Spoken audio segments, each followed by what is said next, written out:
Okay, guys, I'm going to be continuing ranking every single Star Wars character, so let's jump right into it. With number 77th place, Dryden Vosk. Dryden Vosk, I think, was a cool, unique villain for the Star Wars universe, as he's not like a Sith Lord, he's not a battle droid, he's not a stormtrooper, he's not an Imperial officer. No, he's a crime syndicate lord. He's a mob boss. And I think that was an interesting ideology to explore. I think his swords were cool, but at the same time he didn't have a lot of screen time in Solo. He was the villain, but he was like that looming villain everybody talks about him, but I don't think we saw particularly his full reach. And I liked the concepts and ideas he brought to the table, but were they fully explained in this film to make him individually powerful? You hear it throughout the whole film. Oh yeah, Dryden Vosk is powerful. Dryden Vosk is powerful. Dryden Vosk is powerful. He can threaten you. He can do these crazy things. And yes, he was able to get Beckett on his side, but all in all, it's like, did he do like the stuff he needed to do? He didn't get the job done. And yes, obviously it's implied that throughout the years he did a lot of cool things, but that doesn't mean that in this particular film he explored his full, reach and potential. So I think it is tricky to really say, oh yeah, he stands out. He's great. He's amazing. He stands out and is unique, but does he add too much? Does he add to this film? Does he add to Solo? Yeah, maybe not, maybe yes. Coming in 76th place is Supreme Leader Snoke. I think Snoke was good in the role that he was placed in. He was good in the role. I think, many people are mad that they killed him and didn't give an explanation. Now, I was fine. I actually really liked how he was utilized in Last Jedi and Force Awakens. In Force Awakens, he's this looming figure. He's like the Emperor. You don't know what he's gonna do. You wanted to explore him. You have so many mysteries, so many questions about him. Who is he? What's the scar in his head? He turned Ben to the dark side. Then you see in this one, he really conflicts Kylo. Kylo kills him. And that's so fine. That's a good role. He played a role to turn Kylo, but Kylo's getting the best of him. He's going beyond his conflicted powers. Kills Snoke. Boom, Snoke's done. His role is complete. Okay, that's awesome. Because I think that sense of mystery honestly made him cool. Where it's like, I didn't want him to be like, oh, he's the Emperor. He's Mace Windu. He could just be like a new great Sith Lord rising from above. Just some tool in Kylo's favor. Some all-powerful villain that Kylo will consume, and Kylo will become something like him. You don't need to have this all-powerful backstory of why he's so powerful. Just he's a new Sith Lord that's super powerful. That's okay. But then I didn't like how they kind of explained him in the Rise of Skywalker of, oh yeah, he's a clone, and it's like, I didn't like that because it's like I feel like it very much retcons what kind of seemed to be established in Force Awakens and in The Last Jedi. And that was, honestly, by making him a clone, put more questions than answers. Because, Snoke's already a character that had so many shrouded mysteries and questions behind him, which kind of made him cool. But now it's like, oh yeah, he's a clone. So a few questions I have is why would the Emperor want to... If Snoke is so powerful, why doesn't he just make an army of Snokes? Why, if Snoke's so powerful, why does he take over this throne? Clearly, if you have the power to make Snokes, who seem to be so powerful, just make 100 of them. Well, make 1,000 of them. Make an army of Snokes. If that's hard to do, then how do you have so many Snokes in your little place? If you had so many Snokes, at least have one extra one instead of let's have one big Snoke, and then if once that happens, we're done. What does the other Snokes do? So that kind of was annoying, but I liked the role he played when he was alive, actually. So yeah, coming in 75th place is Wicket, the little Ewok guy. I don't know, he's a cute little Ewok. Many people criticize the Ewoks as oh, the teddy bears save the galaxy, which is not necessarily entirely true. They had a role in stopping the Empire. They had a role in saving Han and saving Leia, saving Chewie, which led to turning off the Death Star shield, which led to Lando blowing up the Death Star. So they had a hand in that, but it's not like they single-handedly saved the Empire.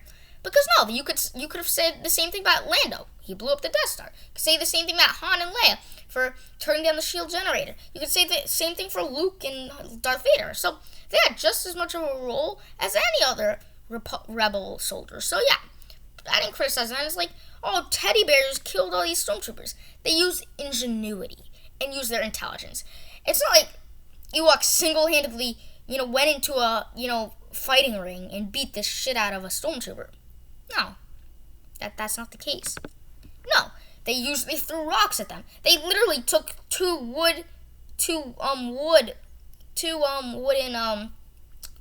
rods, slammed them together in a AT-AT. Released wooden rods that slid down, tripped up the AT-ATs, and then they threw rocks on top of it. And even then, all the Ewoks kind of got killed. And when I say Wicket, I'm talking like Wicket's the character, and I think he's obviously the most well-known Ewok, but definitely like the Ewoks in general. I really enjoy it. Again, yes, they are teddy bears. Yes, they were only in Return of the Jedi. Yes, they did have their own Ewok film that I never saw, but I still enjoyed them thoroughly. So they're not one of my favorite characters, sure, but they serve their purpose. They serve their purpose, and kind of like them, especially seeing that as a kid. It's like, oh yeah, little Ewoks were part of the Battle of Endor, but that's fine. 74th place is Commander Wolffe. Looking back on this, I definitely don't think he deserves to be that high up, which is not like that high up anyways. He's not like in the upper echelon, but I definitely think like he's one of the most overrated clone troopers, where he's like, I'm a huge Commander Wolffe fan. It's disappointing that he doesn't get a lot to do, but I love when he's on screen. He's always with Plo. He has great roles in the air. He has, I think definitely the strongest part of that 2-part arc with 3PO and R2. So he's an okay character. Not one of my favorite clone troopers, but I still enjoy him. Coming in 73rd place is Bendu. I like Bendu's, wise advices. And he is a very cool character. I think, like, he's unique in that he's, like, kind of like a rock moose, I guess, moose type thing. And I love his, deep voice. Kanan Jarrus, Jedi Knight. I don't know, I think he's really cool. Kind of like I like, exploring Force users who aren't Jedi. So that is, like, one of the prime examples of kind of who he is. Coming in 72nd place, Luminara Unduli. Luminara is a really cool Jedi. I think she too gives like cool advices, and I like her role in the landing at Point Range Geonosis arc, Battle of Geonosis 2. That was really cool. So yes, she has a lot of great cool arcs, cool Jedi and all. So she's had a lot of character development, but I think like a lot of these Jedis, like, they might not be in it for that many arcs in Clone Wars that many times in the films. But she looks cool. She, can really hold her own. So I really enjoy her, just in all in all. Ooh. Coming in 71st place is Barriss Offee. Barriss Offee is her Padawan. I think I put her a little bit above her Luminara because I like her turn to the dark side. And when she does turn to the dark side, she does make very valid points. Like, the Jedi have turned corrupt, and I love how you don't want to, like, as a viewer, you don't want to admit, you know that she did some really bad things to Ahsoka and framed her and gave Letta the bombs, but at the heart of it, she's right. The Jedi are corrupt. And so, I think that is something to really keep in consideration, and I think like that was a cool message to have of the Jedi are not what they seem, and Barriss picked up on that. But at the same time, she's still bad, because like she has good points, but that what she did to Ahsoka not be excused, and she did have some good moments in the landing at Point Rain arc as well. And she had that cool action sequence with Obi-Wan Kenobi. Or not Obi-Wan Kenobi, why did I say that? Anakin. Coming in 70th place is Heavy. Heavy was great. I forgot his line. I forgot his line. Damn it. Heavy, famous quote. Heavy from Star Wars. Clone Trooper. Heavy Clone Wars. Wait. Alright, listen up.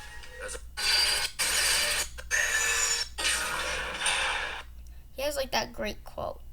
Dang it. It's funny because I've always had that in my memory.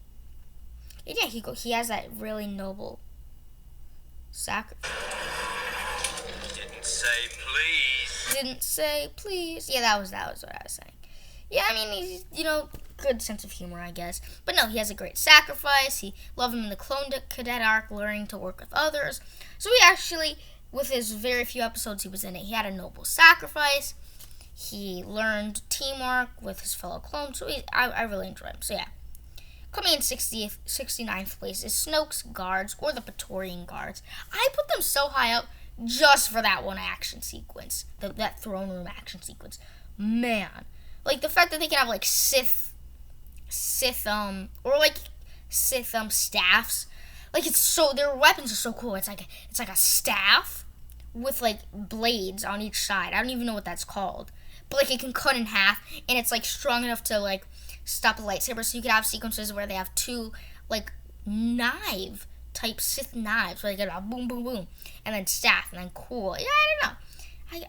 I just get a real kick out of that one action sequence with them. Did so much. It looked cool. Everything about them is amazing. So, I don't know. Something really makes me, like, enjoy them. Coming in 68th place is the Daughter. The Daughter is great, representing the light. And then I just put her as the least of the Father, the Son, and the Daughter, mainly because it's like she doesn't have a lot to do, but I think her sacrifice was great, and sad because it's like you see like the light. You just see like, because she's the embodiment of the light in this world, this unique world of Mortis, the light dies. But she sacrifices himself for the Father, so that was all good. Then I have the Father. The Father's literally right in the middle. Son and daughter on either sides, but the Father's good. The Father is, that balance. He's the embodiment of balance, and I think his wise advice for Anakin and all that stuff. And then in